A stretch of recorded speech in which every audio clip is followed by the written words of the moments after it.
민수기 12장 1절부터 8절까지 말씀을 제가 봉독하겠습니다. 모세가 굿수 여자를 취하였더니 그 굿수 여자를 취하였으므로 미리암과 아론이 모세를 비방하니라. 그들이 이르되 여호와께서 모세와만 말씀하셨느냐 우리와도 말씀하지 아니하셨느냐 하매 여호와께서 이 말을 들으셨더라. 이 사람 모세는 온유함이 지면의 모든 사람보다 더하더라.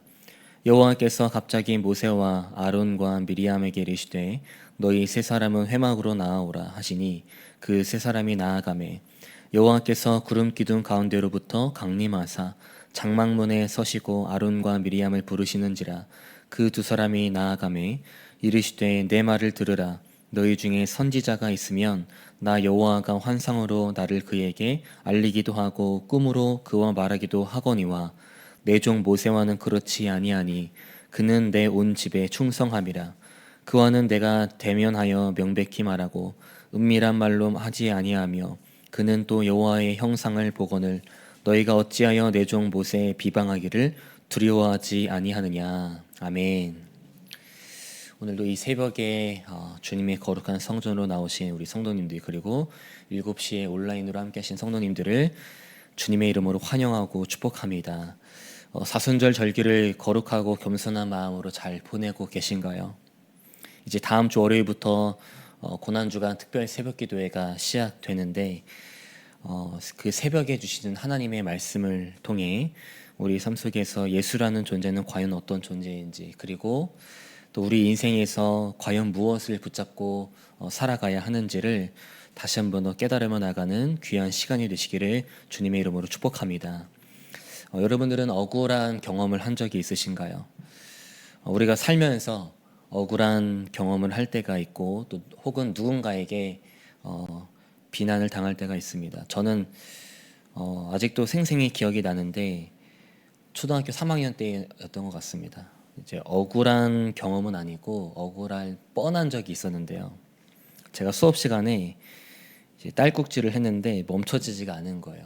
이 조용한 수업 시간에 저 혼자 딸꾹질을 하니까 이 담임 선생님 입장에서 굉장히 조금 거슬릴 수도 있잖아요. 그래서 저를 보더니 이렇게 일어나라고 하시더라고요. 그러더니 저한테 이렇게 말씀을 하시는 겁니다. 형준이 너 오늘 아침에 학교 앞에다가 왜 쓰레기를 버렸니? 여러분 제가 쓰레기를 버렸을까요? 안 버렸을까요? 당연히 버리지 않았습니다. 그런데 이 다짜고짜 저를 일으켜 세우시더니 이 다른 친구들도 다 있는데 저한테 쓰레기를 왜 버리냐고 하시면서 이 수업 시간에 그러시는 거예요. 저는 너무 깜짝 놀랐습니다. 나는 버린 적이 없는데 왜 그러실까? 그러더니 선생님께서 이렇게 말씀하시는 겁니다. 얘들아 형준이 딸꾹질 멈췄다. 박수. 이렇게 말씀하시는 겁니다. 저는 너무 놀랐지만 물론 억울하고 비방을 당한 건 아니지만 그럴 뻔한 적이었던 거죠. 이 담임 선생님께서는 그 제자의 딸꾹질을 멈추기 위해서 굉장히 지혜롭게 그 상황을 좀 모면하셨던 것을 봤습니다. 오늘 본문도 그 비방이나 억울함이라는 좀 키워드가 나오는데요. 애굽에서 노예로 있었던 이스라엘 백성들은 이제 홍해의 기적을 경험했고 힘들었던 광야 생활 속에서도 메추라기 사건을 통해서 자신들의 삶 속에 그 공급자가 누구인지를 경험했습니다. 그런데 이런 축복과 은혜를 경험했던 이스라엘 백성들은 새로운 사건을 마주하게 돼요. 바로 모세와 가장 가까운 관계에 있었던 그 아론과 미리암의 비방 사건입니다. 이전까지는 이스라엘 백성들이 모세를 향해 비판과 비난, 불평을 쏟아냈다면 이제는 지도자층에 속해 있던 아론과 미리암의 비방이 오늘 본문에 등장한다는 거죠. 오늘 모세가 마주한 이 사건을 통하여서 하나님께서는 과연 우리의 삶 속에 어떤 모습을 원하시고 계시고 또 어떤 모습으로 살아가야 되는지 점검하고 결단하는 시간 되시기를 바랍니다. 오늘 본문 1절을 보면요. 모세와 가장 가까웠던 미리암과 아론이 모세를 향해 왜 비방을 했는지 그 이유를 알 수 있습니다. 그 이유가 뭐였을까요? 모세가 굿수 여자와 결혼한 것에 대해서 비방했다는 겁니다. 그렇다면 굿수라는 곳은 과연 어디를 말하는 걸까요? 성경 전반적으로 굿수라는 곳은요 에티오피아 지역으로 간주되고 있습니다. 다시 말하면 지금 미리암과 아론은 모세가 이방 민족 중에서 에티오피아 여인과 결혼한 사건에 대해서 지금 비방하고 있다는 거죠. 그런데 미리암과 아론이 정말 그 이유 때문에 모세를 비방했던 걸까요? 2절 말씀을 보시기 바랍니다. 그들이 이르되 여호와께서 모세와만 말씀하셨느냐 우리와도 말씀하지 아니하셨느냐.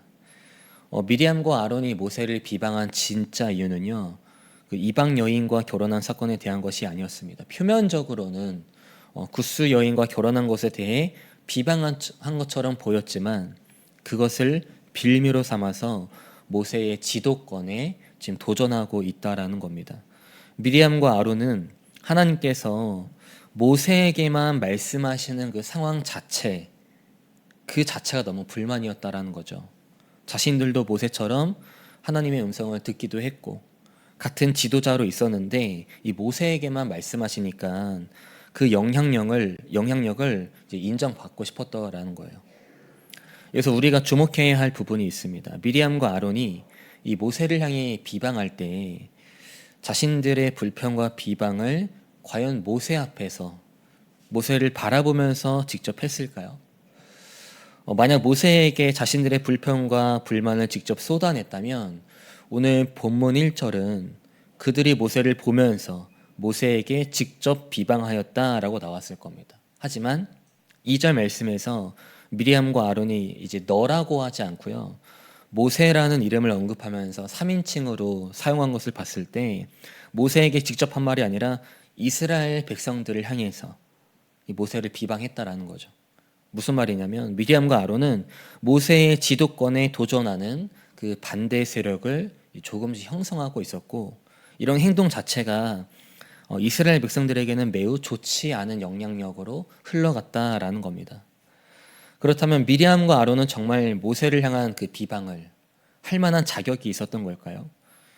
이게 참 웃긴 게요, 11장 보시면 이스라엘 백성들이 이제 울면서 원망하고 또 불평할 때 모세는 그 짐을 혼자 짊어져야만 하는 그 중압감에 시달렸고요, 또 자기 혼자서는 이 백성을 돌볼 수가 없다면서 차라리 자신을 죽여달라는 그렇게 좀 호소하는 장면이 있습니다.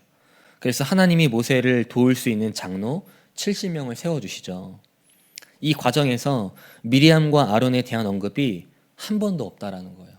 다시 말하면 이스라엘 백성들의 불평 원망으로 인해 모세가 굉장히 힘들어하고 자신을 죽여달라는 고백, 그래서 70명의 장로들을 세워주시는 그 과정에는 이 미리암과 아론이 아무것도 안 하다가 이 과정이 다 끝난 후에야 왜 모세 혼자만 지도권을 독차지하냐고 말하면서 자신들의 의무는 행하지 않고 권리만 챙기려는 그런 모습이 오늘 본문에서 나타난다라는 거죠.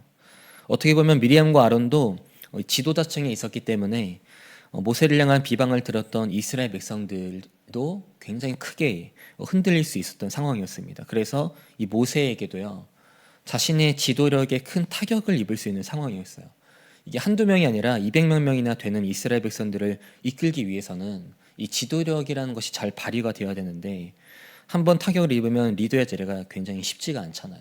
모세도 이전까지는 백성들이 불평하고 원망할 때 어떻게든 견뎌왔는데 오늘 본문에서는 그 누구보다 가까운 미리암과 아론이 자신을 비방하니까 당연히 기분은 상하고 또 얼마나 속상하겠어요. 가나안으로 가는 여정에서 굉장히 심각한 위기 상황을 마주하게 됐다라는 겁니다. 그렇다면 여기서 모세의 반응은 어땠을까요? 본문의 흐름을 보면 약간 뜬금없는 내용이 등장하거든요. 이 미리암과 아론의 비방이 있고 나서 2절 하반절을 보시면 하나님이 그 비방을 들으셨습니다. 그리고 3절을 건너뛰고 4절에서 하나님이 모세와 아론과 미리암을 부르시는 장면이 나오거든요. 그런데 그 사이 구절인 3절을 보시면 너무 뜬금없이 갑자기 모세의 이 성품에 대해서 소개하고 있다라는 거예요. 본문 3절 말씀입니다. 이 사람 모세는 온유함이 지면의 모든 사람보다 더하더라. 여러분, 오늘 본문에서 뜬금없이 모세의 성품을 말하는 이유가 뭘까요? 3절 말씀을 보면 모세의 성품이 온유하다라고 나와 있습니다. 여기서 온유함이라는 단어가 좀 중요한데요, 원어로 보시면 아노라는 단어를 사용하고 있습니다. 곤란을 당하다, 괴롭히다, 학대하다 이런 뜻을 갖고 있어요. 그런데 이 아노라는 단어의 원형을 보시면 아나우라는 단어를 쓰고 있거든요. 이 아나우라는 단어의 뜻이요, 구약 성경에서는 보통 명사적 의미로 사용돼서 가난한 자, 겸손한 자, 온유한 자라고 번역되고 있어요.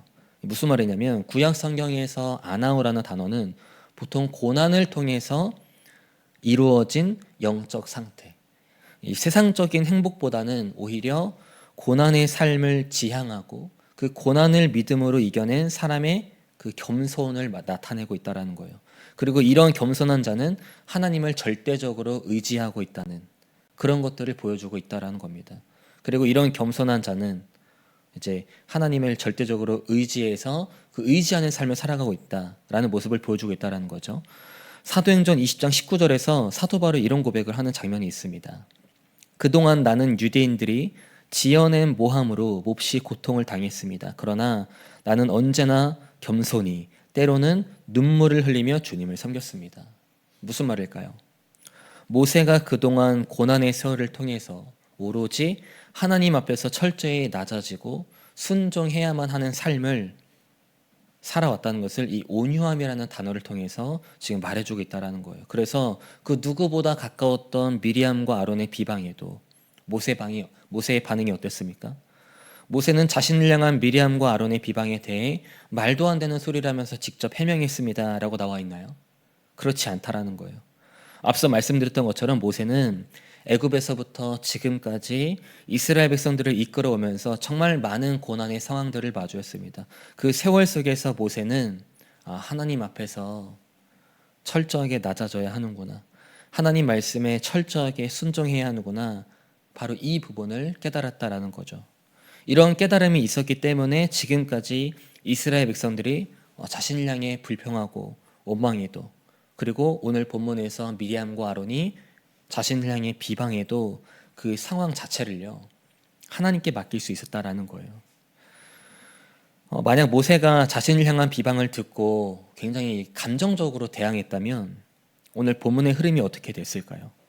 자신의 그 친형제, 친남매였던 아론과 미리암과의 그 관계가 끊어졌다거나 앞으로 가나안을 향해 나아가는 그 여정에 함께하지 않았다거나 이런 내용이 나오지 않았을까요? 하지만 모세는 자신이 걸어온 그 세월 속에서 마주한 고난을 통해 하나님 앞에서 낮아지는 삶, 하나님 말씀에 순종하는 삶을 경험했고 깨달았습니다. 이런 깨달음 때문에 모세는 아론과 미리암에게 이 감정적으로 대항한 것이 아니라 하나님께 맡길 수 있었다라는 거예요. 많은 성경 인물 중에서도 모세와 상황은 다르지만 비난을 받고 억울한 상황에 처했던 인물들이 많이 있습니다. 대표적으로는 요셉과 다윗을 꼽을 수 있겠죠. 요셉의 삶을 보면 억울한 상황을 마주했을 때, 그리고 자신이 비난받을 때 요셉이 분노했다거나 감정적으로 대항했다라는 말은 기록되어 있지 않습니다. 오히려 요셉이 억울하게 감옥에 갇혀 있을 때 고난이라는 것을 마주했어요. 시편 105편 17절과 18절 말씀 잘 들어보세요. 그가 한 사람을 앞서 보내셨으며 요셉이 종으로 팔렸도다. 그의 발은 착고를 차고 그의 몸은 쇠사슬에 매였으니. 이 발에는 착고가, 몸에는 쇠사슬이 채워져 있을 정도의 고난. 하지만 그 고난 속에서 하나님은 요셉을 단련시키셨습니다. 그 시편 105편 바로 다음 절 19절 말씀을 보시면 곧 여호와의 말씀이 응할 때까지라 그의 말씀이 그를 단련하였도다 라고 나와 있습니다. 무슨 말일까요? 고난의 상황을 마주했지만 하나님께서 요셉을 말씀으로 단련시키셨고 그 단련을 통해 요셉이 깨달았다라는 거예요. 하나님께 맡겨야 하는 삶을 살아야 되는구나. 이 모든 상황이 하나님의 계획이구나.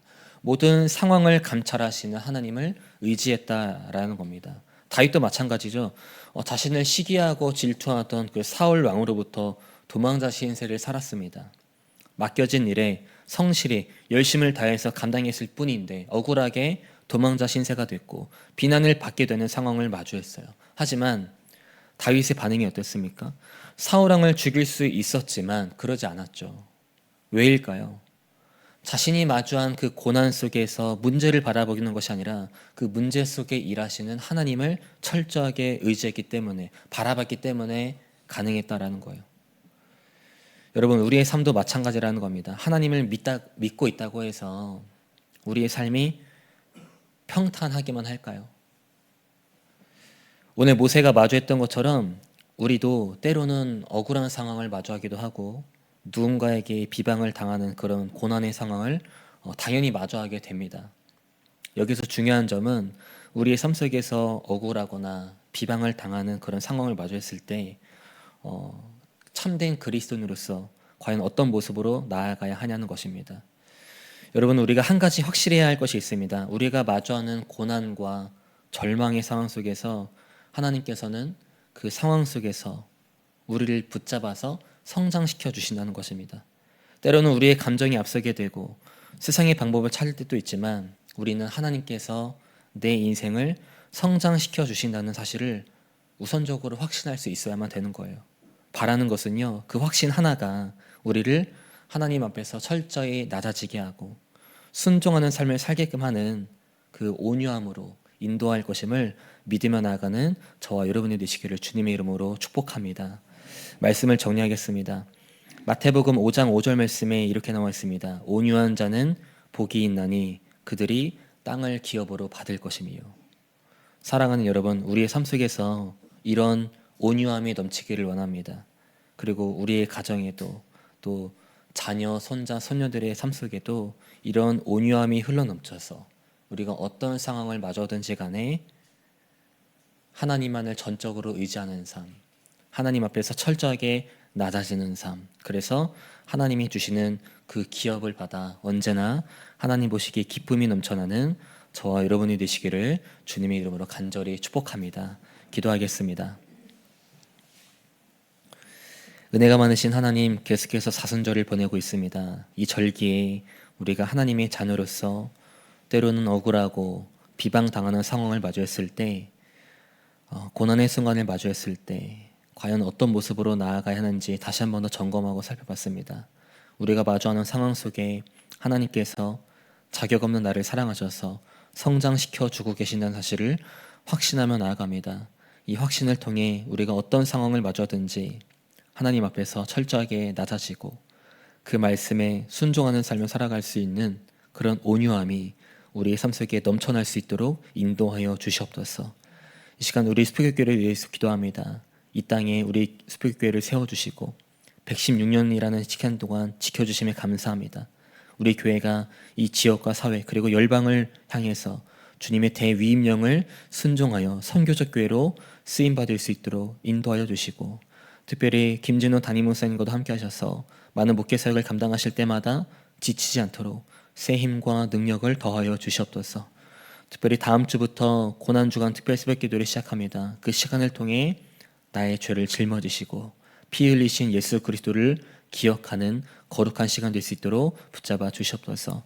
다음 세대를 위해 기도합니다. 영유아 지부부터 청년부까지 모든 예배 속에 하나님의 임재하심을 경험하는 다음 세대가 되길 원합니다. 예배를 통해 하나님의 사랑을 경험하게 하시고 어린이부터 청소년, 청년, 우리 다음 세대의 삶이 오늘 말씀 속에 나타나는 온유함이 그들의 삶 속에 가득 찰 수 있도록 역사하여 주시옵소서.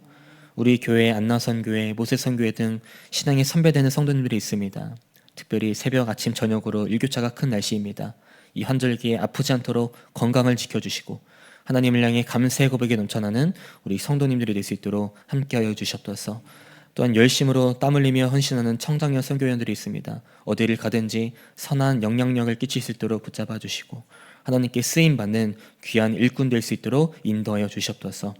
이 시간 귀한 예물 드렸습니다. 이 예물들이 하나님 보시기에 귀하고 아름다운 곳에 쓰일 수 있도록 인도하여 주시고 오늘 하루 동안에도 우리가 어떤 상황을 마주하든지 간에 하나님을 온전히 바라볼 수 있는 귀한 시간 될 수 있도록 인도하여 주시옵소서. 감사드리며 우리 소망 되시고 구원자 되신 예수 그리스도 이름으로 기도드립니다. 아멘. 하늘에 계신 우리 아버지여, 이름이 거룩히 여김을 받으시오며 나라가 임하시오며 뜻이 하늘에서 이루어진 것 같이 땅에서도 이루어지이다. 오늘 우리에게 일용할 양식을 주시옵고 우리가 우리에게 죄 지은 자를 사하여 준 것 같이 우리 죄를 사하여 주시옵고 우리를 시험에 들게 하지 마시옵고 다만 악에서 구하시옵소서. 나라와 권세와 영광이 아버지께 영원히 있사옵나이다. 아멘. 자유롭게 기도하시다가 돌아가도록